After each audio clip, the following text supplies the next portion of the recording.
Today, the protesters, if you want to call them that, held a press conference in front of the building they took over to demand, and we quote, humanitarian aid. Why should the university be obligated to provide food to people who've taken over a building? Well, first of all, we're saying that they're obligated to provide food to students who pay for a meal plan here. But you mentioned that there was a request that food and water be brought in, unless I misunderstood. To allow it to be brought in. I mean, well, I guess it's ultimately a question of what kind of community and obligation Columbia feels it has to its students. It seems like you're sort of saying, we want to be revolutionaries, we want to take over this building, now would you please bring us food and water? Nobody's asking them to bring anything. We're asking them to not violently stop us from bringing in basic humanitarian aid. That is Johanna King-Sulsky. She's a PhD candidate currently studying romantic literature and poetry through a Marxist lens. That's who Columbia University is now bowing to and negotiating with. We have Victor Davis Hanson with us tonight to help us understand the big picture here, along with students at Columbia and George Washington in D.C. who've been attacked in the protests. But we start with NewsNation's Brooke Shafer live from Columbia. All right, a couple of hours ago, we heard that threat from the university that they would expel students who were holed up in the building who broke in. Has the university either followed through with that, or have the students seemed in any way concerned by that threat?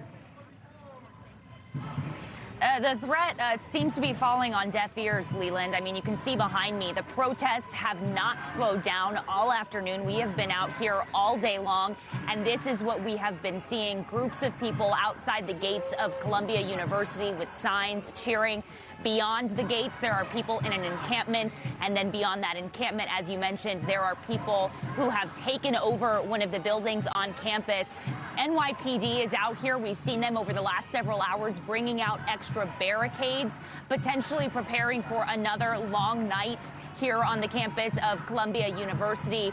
Moments ago, we heard a press conference from some New York officials, including the mayor of New York City, saying that they have real cause for concern, saying that many of the people here at these demonstrations are not even affiliated with the university. They called them professional agitators, saying that they have seen through pictures and videos some, again, real cause for concern. Individuals in black attire, cameras, destroyed furniture being used as barricades, even de-arresting tactics being encouraged.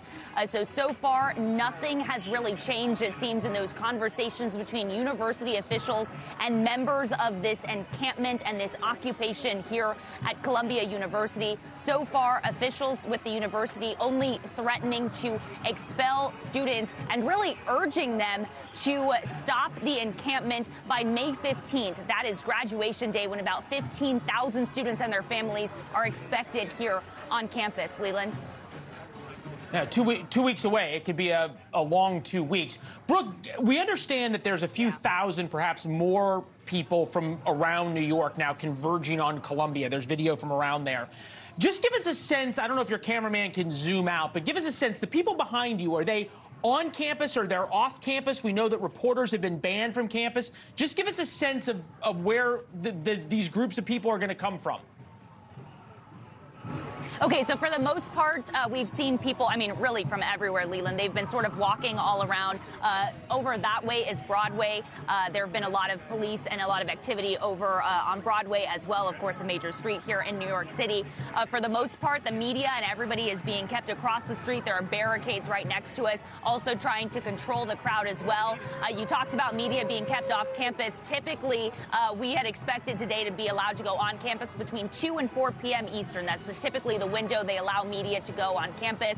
Today, though, they said they suspended that because of safety reasons. The campus right now pretty much, in a way, on lockdown. The only people allowed on campus are people that have a Columbia University ID or a specific group of personnel allowed on campus. Otherwise, the campus, in a sense, shut down.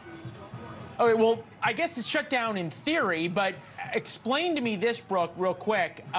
How is it that you've got professional agitators allegedly among this group, and we're supposed to sort of absolve the students of any responsibility because of that, and yet we're told the campus is locked down and they're able to keep reporters out, but not able to keep the professional agitators out? I'm confused.